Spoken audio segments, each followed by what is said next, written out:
বন্ধু 3 দিন তোর বাড়ি তাইলাম, অসুবিধায় পড়ে যা, দেখা পাইলাম না। বন্ধু 3 দিন। তোমার মতো বদমাইশের অসুবিধা হবে, চলে যাও এখান থেকে। তোমার গলার হার মানিরাজ সেরবে রে সেরবে। মুই তোমার উপকারের লেগে আইছিলাম, এই লগে মোর একটু উপকার হইতে, বুঝতে পারছো? কি বলতে চাও তুমি? আশা ছিল মনে মনে, কাজলে লইয়া ঘর বানমু গ্রামের কোণে। কিন্তু কিন্তু কি? কিন্তু তোমার স্বামী, না মানি তোমার হবু স্বামী রাজা ভাইয়া হইতে দিতে আসে না। কাজলের পুরানা সেই ভালোবাসা উতলাইয়া উঠছে। আবার আমার মাইয়া দিগিরে রাজের পিছে লেলাইয়া দিয়েছে।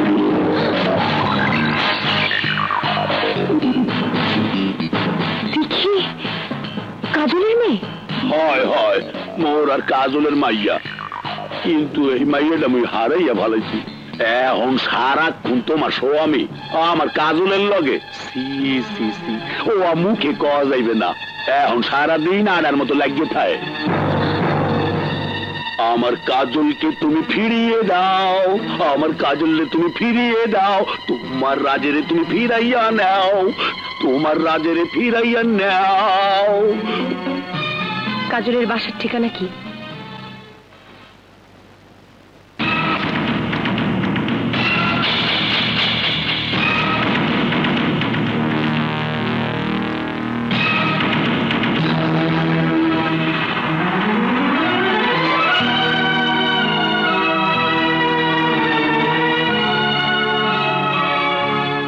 তাহলে মিথ্যে বলেনি, তুই বেঁচে আছিস। মরার মতো বেঁচে থাকাকে যদি বাঁচা বলে, তাহলে বেঁচে আছি। আয় আয় আয়। না, আমি জানতে এসেছি কেন তুই বারবার আমার জীবনটা নষ্ট করতে চাইছিস। তোর জীবন আমি নষ্ট করতে চাইছি? হ্যাঁ, তোর জন্য, শুধু তোর জন্য আজ পর্যন্ত রাজের সাথে আমার বিয়ে হয়নি। রাজা তোর বিয়ে এখনো হয়নি? না জানার ভান করিস না কাজল, তুই সব জানিস। রাজের মন যখন আমার দিকে ফিরে আসতে শুরু করেছে, তখন তুই নতুন চাল শুরু করেছিস। চাল করছি আমি? তুই একথা তুই বলতে পারলি? হ্যাঁ, আমি চাল করছি। যা সত্যি তাই বলছি। তুই তোর মেয়ে দিঘিকে আমার রাজের পিছনে লেলিয়ে দিয়েছিস। ভালো করে জানিস রাজ তোকে কোনোদিন ক্ষমা করবে না। তাই দিঘির জাল ফেলে বাবা আঙ্কেল বলিয়ে বলিয়ে তুই রাজকে হাত করতে চাইছিস। না কিরণ, না। দিঘি কাকে বাবা আঙ্কেল ডাকে আমি তার কিচ্ছু জানি না। থাক, আর শাক দিয়ে মাছ থাকতে হবে না। শোন কাজল, তুই যদি ভেবে থাকিস তুই তোর ষড়যন্ত্রে সার্থক হবি, তবে ভুল করবি। তোকে আমি সাবধান করে দিলাম, তুই রাজের পথ থেকে সরে দাঁড়া, নইলে তোকে আমি ছাড়বো না।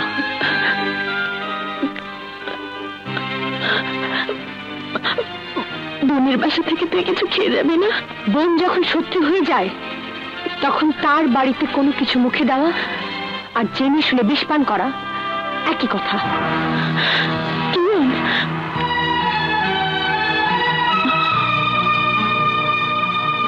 আমি কিরণের শত্রু? আমি কিরণের শত্রু? যে কিরণের জন্য সব ছেড়ে আমি দুঃখের সাগর পাড়ি দিলাম, সেই কিরণ বলে গেল আমি ষড়যন্ত্র করছি রাজকে হাত করার জন্য। না না, এসব মিথ্যে। দিঘির ওই বাবা আঙ্কেল তাহলে রাজ? আমি কিরণের মনে দুঃখ দিয়ে আমি এখানে থাকবো না। দিঘিকে নিয়ে এখান থেকে অনেক দূরে চলে যেতে হবে, অনেক দূরে।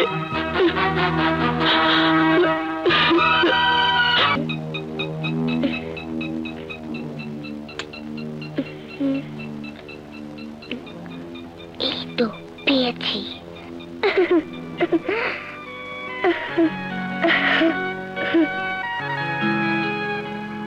বাবা, তুমি তো মার কাছে নেই। তোমার একটা ছবি ছিল, সেটাও নষ্ট হয়ে গিয়েছে। তাই তোমার ছবিটা নিয়ে যাচ্ছি মাকে দিবার জন্য। ডোন্ট মাইন্ড বাবা।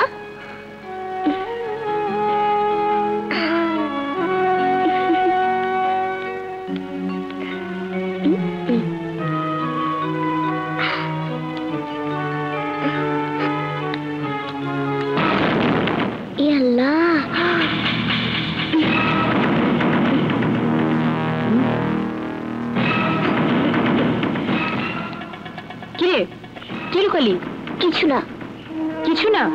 দেখি হাত সামনে আন তো।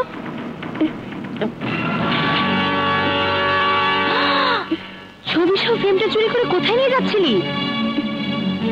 কিরে, কথা বলছিস না কেন?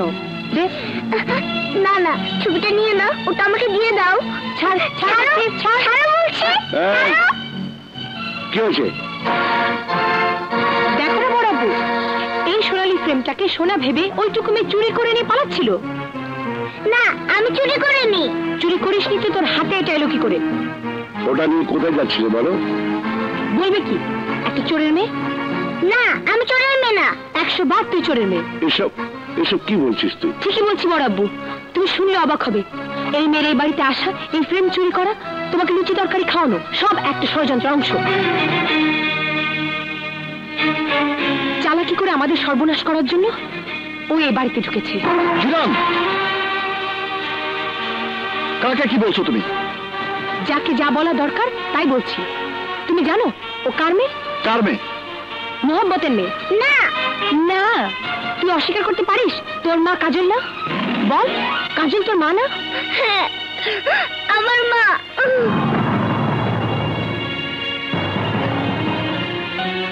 কাজলের মেয়ে? তোমার মার নাম কাজল, তোমার বাবার নাম মোহব্বত, কেন মিথ্যে বলছো?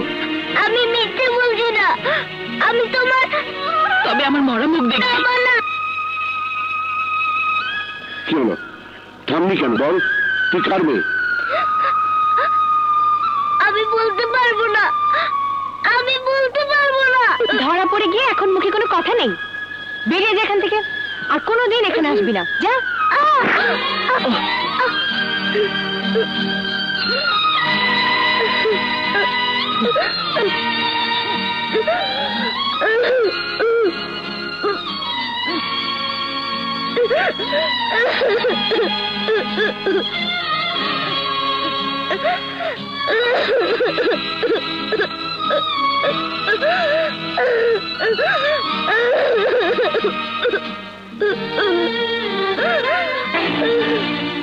তুমি জানলে কি করে ও মোহব্বতের মেয়ে? মোহব্বতী আমাকে বলেছে কাজল তার মেয়ে দিঘিকে দিয়ে তোমাকে আমার কাছ থেকে কেড়ে নিতে চাচ্ছে। না, তার এই জীবনে কোনোদিনই হবে না। কাজলের এত বড় দুঃসাহস আমি ভাবতে পারছি না। এ আমি কিছুতেই সহ্য করব না। ওকে আমি এখান থেকেও তাড়াবো। কোথা থেকে কাজল?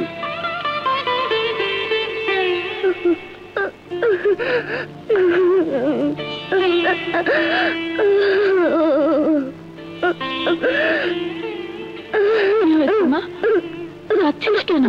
মা, আমি তোমার জন্য বাবার ছবি আনতে পারিনি। ওরা আমাকে চোর বলে তাড়িয়ে দিয়েছে।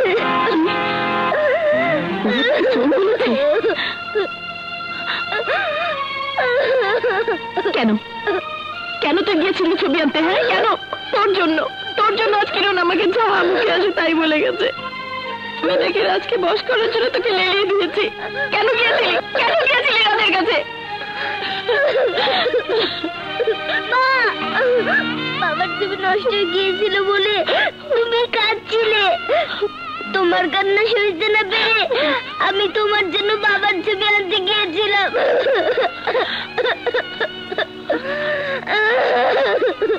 কে বলেছে রাজ? রাজ তোর বাবা? তোমাকে আমি বাবার ছবি দিয়ে কাঁদতে দেখেছি। আর কইতে হইবে না, ও আমি বুঝতে পারছি। দিঘি রাজের অবৈধ সন্তান। না, দিঘি রাজের বৈধ সন্তান। বৈধ সন্তান কয় কি?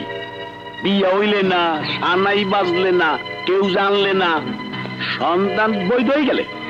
কেউ জানে না সত্যি, সানাই বাজেনি তাও সত্যি। আর তার চেয়ে বড় শক্তি রাজ আর আমার বিয়ে।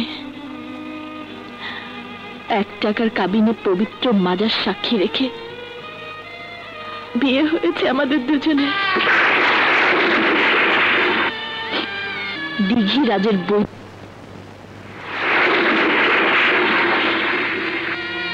তাইলে তুই আমারে বাড়া করিয়া বিয়ার নাটক করছিলি কে? যাতে এই কথা জানার পর কিরণ আর রাজ আমাকে ঘৃণা করে, ওদের দুজনের বিয়ে হতে যেন কোনো বাধা না থাকে। কেন? সেদিন বাসায় এসে দেখি আমার বোন কিরণকে বড় আব্বু রাজের বউ করে এঙ্গেজমেন্টের আংটি পরিয়ে দিয়ে গেছে। বড় আব্বুর আংটি পরানো কিরণ আর বাবার আনন্দ দেখে আমি আর আমার আনন্দের কথা বলতে পারিনি। তাই ঠিক করেছিলাম ওদের জীবন থেকে আমি অনেক দূরে সরে যাব। রাজ আমাকে যেতে দিত না, তাই রাজের মনে ঘৃণা ধরাবার জন্য তোমাকে ভাড়া করে স্বামী সাজিয়ে ওদের বাড়িতে গিয়েছিলাম। বড় আব্বু আমাকে মুখ দেখাতে না করেছিল, তাই পানিতে ঝাঁপিয়ে মরতে চেয়েছিলাম, কিন্তু পারিনি। আলী ভাই আমাকে বাঁচিয়ে নিয়ে এসেছিল। এতক্ষণে সব পানির মতো পরিষ্কার হইলে সোনার আস্তা ঘরে থইয়া মরছি আমি গুরিয়া গুরিয়া। এই আয় মোর লগে ঠাডা ফালামুর রাজের মাস্তায়। আরে ওকে ছেড়ে দে সন্তান। দাদু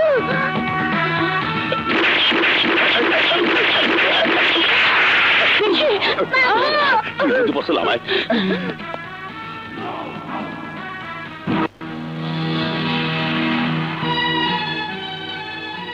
বড় আব্বু, খবরদার তুই আমাকে বড় আব্বু বলে ডাকবি না। আমি যদি তোর সত্যি বড় আব্বু হতাম তাহলে তাহলে এত বড় একটা সত্যি তুই আমার কাছে লুকিয়ে রাখতে পারতিস না। আমাকে আমাকে দিয়ে তুই কত বড় পাপ করেছিস জানিস? তোর মতো একটা নিষ্পাপ মেয়েকে আমি বলেছি আমার বাড়ি থেকে বেরিয়ে যেতে। তোর ওই মুখ আমি কোনোদিন দেখতে চাই না। এখন এখন আমি তোর কাছে মুখ দেখবার যোগ্যতা হারিয়ে ফেলেছি। এখনই চল মা, তোকে তোর যোগ্য স্তরে বসিয়ে আমি আমার পাপের প্রায়শ্চিত্ত করব। না বড় আব্বু, এখন তার হয় না। এতে আপনার কোনো পাপ নেই। এসবের জন্য আমি দায়ী। বড় আব্বু, আমি বোন হয়ে বোনের স্বপ্ন কিছুতেই ভাঙতে পারবো না, কিছুতেই না। 7 বছর আমি তিল তিল করে নিজেকে লুকিয়ে রেখেছি কিরণের সুখের জন্য। আমি ফিরে গিয়ে ওর স্বপ্ন ধুলায় মিশিয়ে দিতে পারবো না। কিন্তু দিঘি আমার বংশের রক্ত, তাকে তো আমি এইভাবে ধুলায় মিশিয়ে দিতে পারি না। আমিও দিঘিকে তার বাবার কাছে ফিরিয়ে দিতে চাই বড় আব্বু।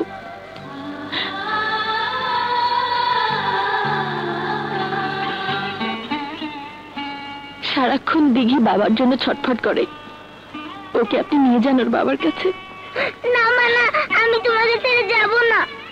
দেরি করবেন না বড় আব্বু, তাহলে আমি দিতে পারবো না। যান, ওকে নিয়ে যান বড় আব্বু।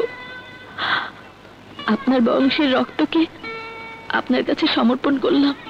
আমি এক মার কাছ থেকে তার সন্তানকে নিয়ে যাচ্ছি এই আশায়, মা যদি সেই সন্তানের টানে কোনোদিন আমাদের কাছে ফিরে আসে। চল দাদু ভাই, চল। দাদু, আমি মাকে ছেড়ে যাব না। মা, আমি তোমাকে ছেড়ে যাব না। দেখি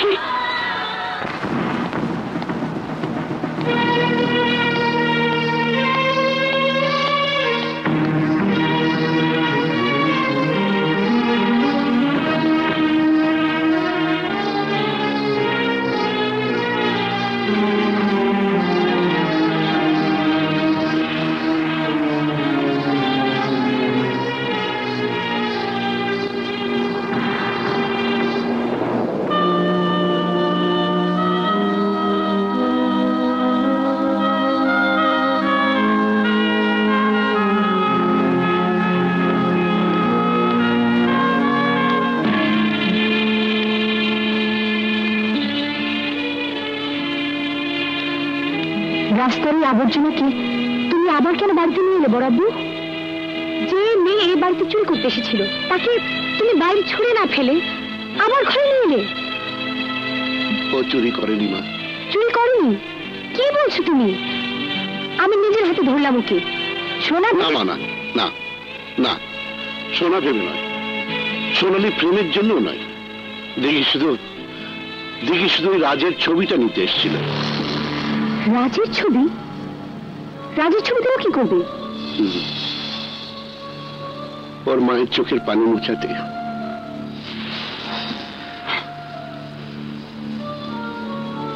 মায়ের বুকে জমে থাকা দুঃখের পাহাড় ভেঙে ফেলতে, মাকে তার হারানোর সুখের সংসার ফিরিয়ে দিতে চেয়েছিল। অতটুকু মেয়ের কি বিরাট আশা। কোন ষড়যন্ত্রের জন্য ওকে আসেনি মা। ও এসেছিল ওর মায়ের অধিকার ফিরিয়ে দিতে। এসব তুমি কি বলছো বড় আব্বু? তোমার কি মাথা খারাপ হয়ে গেছে? হ্যাঁ হ্যাঁ, মাথা আমাদের খারাপ হয়ে গিয়েছিল, এখন ঠিক হয়ে গেছে বা। কাজলের ছোট্ট মেয়ে আমার চোখ খুলে দিয়েছে। চোখ খুলেনি বড় আব্বু, বরং তোমার চোখ অন্ধ করে দিয়েছে। কিন্তু আমি তা হতে দেবো না। ওকে আমি বের করে দেবো। ওই শয়তান লম্পটের মেয়ের এই বাড়িতে কোনো জায়গা নেই। দেখি শয়তান লম্পটের মেয়ে নয় মা। তুমি কথা বলতে পারলে বড় আব্বু? দিঘির বাবা ওই মোহাব্বত, শয়তান লম্পট নয়। দিঘির বাবা ওই লম্পট নয় মা। মোহাব্বত নয়? তবে কে? কে দিঘির বাবা? বলো, চুপ করে থেকো না। বলো কে দিঘির বাবা? রাজ। রাজ? হ্যাঁ মা, হ্যাঁ, দেখি রাজের ঔরসজাত সন্তান। কাজল মোহাম্মদকে বিয়ে করেনি মা। যখন শুনেছেন আমি তোকে রাজের বউ হিসেবে আংটি পরিয়ে দিয়েছি, তখন সে তোর আর রাজের জীবন থেকে সরে যাওয়ার জন্য মোহাম্মদকে ভাড়া করে স্বামী স্ত্রীর অভিনয় করেছিল। তোর জীবনের হাসি ফোটাতে, তোর বাবার স্বপ্ন পূরণ করতে, ওর বড় আব্বুর আংটির মর্যাদা রাখতে এত বড় ত্যাগ করেছিল কাজল। আর আমরা ওকে বুঝতে পারিনি। ওকে নিয়ে এলি না কেন বড় আব্বু? আনতে চেয়েছিলাম মা, কিন্তু কাজল আসেনি। বললো আপনাদের রক্ত দিঘিকে আপনারা নিয়ে যান। কিন্তু আমি ওখানে গিয়ে কিরণের জীবনে কোনো অশান্তির আগুন জ্বালাতে পারবো না। বড় আব্বু, একজন শুধু ত্যাগ করে যাবে, আর আমি নিজের মতো তা গ্রহণ করব। তা হয় না বড় আব্বু, তা হয় না। আচ্ছা বড় আব্বু, আমি যদি কাজলের পা ধরে ক্ষমা চাই, তাহলে কাজল কি আমাকে ক্ষমা করবে না? বলো বড় আব্বু, ও কি আমাকে ক্ষমা করবে না? বলো। তুই পারবি কাজলকে ফিরিয়ে আনতে। যা।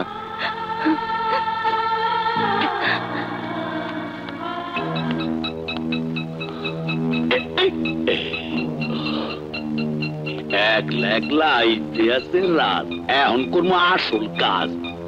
বাপ এনেছে মাইয়া, ওলারে